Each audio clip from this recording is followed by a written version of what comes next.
Captain Joel, Special Operations MQ-9 pilot, Cannon Air Force Base, 15 years of service to our nation. I was forward deployed to an undisclosed remote location. I was integrated with a small 7-person task force of some of our nation's most elite warriors. It was a non-flying operation. Black Diamond. Unclassified, our objectives were simple. We had to deliver our materials to our target compound. Going in, we understood that there were enemy all over us. We had studied, we had studied the routes, and we had planned to avoid those guys all day long. Unfortunately, we got hit with a bad thunderstorm, and we were caught in that downpour, which caused severe flooding. We also heard calls over the radio from one of our partner teams receiving effective enemy fire. We saw one of our guys get medevaced with what appeared to be like a facial injury. I think he caught one right in the face. This elevated the stress level of our team as we were confronted with what appeared to be, at the time, an insurmountable task. We received reports that the enemies were closing in on our location, and we had to act fast. We had quite a leader, Captain Josh, powerful in his leadership abilities. This young lad would walk in front of us, and you could just feel his leadership as you followed him. The guy was quite fascinating, and he got us together to figure out how the hell we're gonna go over this river. As we sat there in a huddle trying to figure this stuff out, I realized, like, holy shit, guys are falling behind us, getting shot in the face. We need to do something, and we need to stop talking about building a damn bridge. I pulled Josh aside. Hey Josh, sir, recommend that we just swing, just go for it. I think we can get this done as a team. I think we can move faster. I think we can save lives. Captain Josh, to his credit, he accepted the feedback and he led by example. He was the first one to go, proving that it could be done. Let me tell you guys, this was something unbelievable, something out of a movie. The glory behind that swing made us all believe that we could follow, and we did.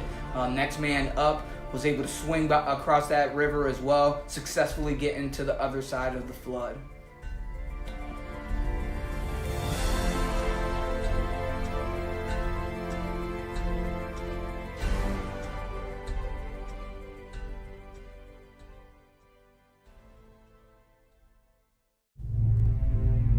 Unfortunately, at this point in the operation, the next man, it was third in line, went up and he attempted to swing, and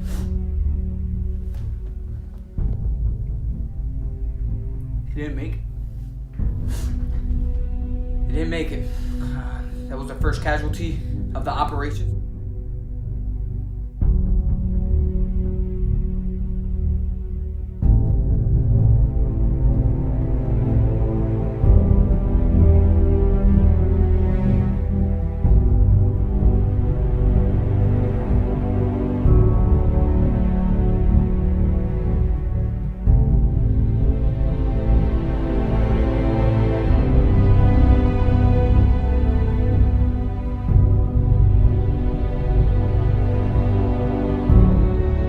I noticed this crushed the team spirit, and I felt the need to inspire them.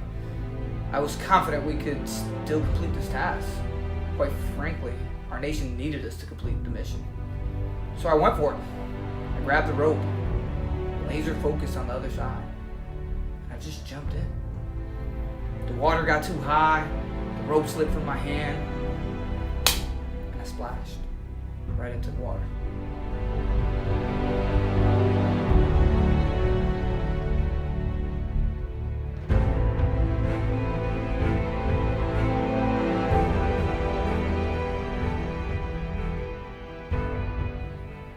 At this point, the mission had to be called off.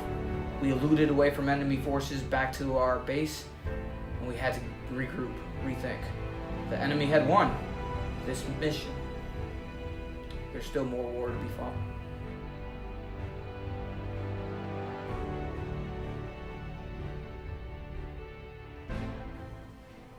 This mission then marked the turning point of our tour.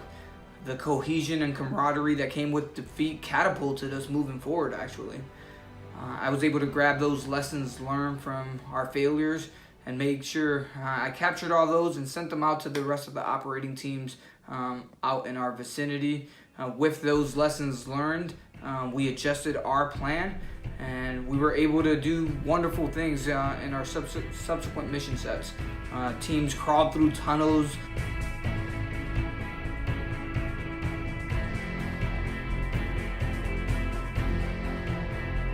They traversed canyons.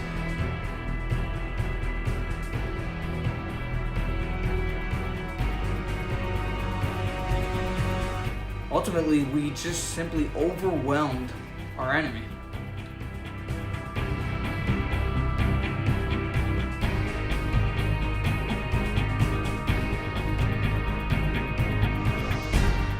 During our final mission, I was fortunate enough to be promoted to team lead. It was a great opportunity for me to take the lessons learned throughout our deployed time out there and actually put those into practice from the head row. It was actually our most dangerous mission. I was able to lead our guys across an acid bath, effectively getting all of us home safely and returning to our families.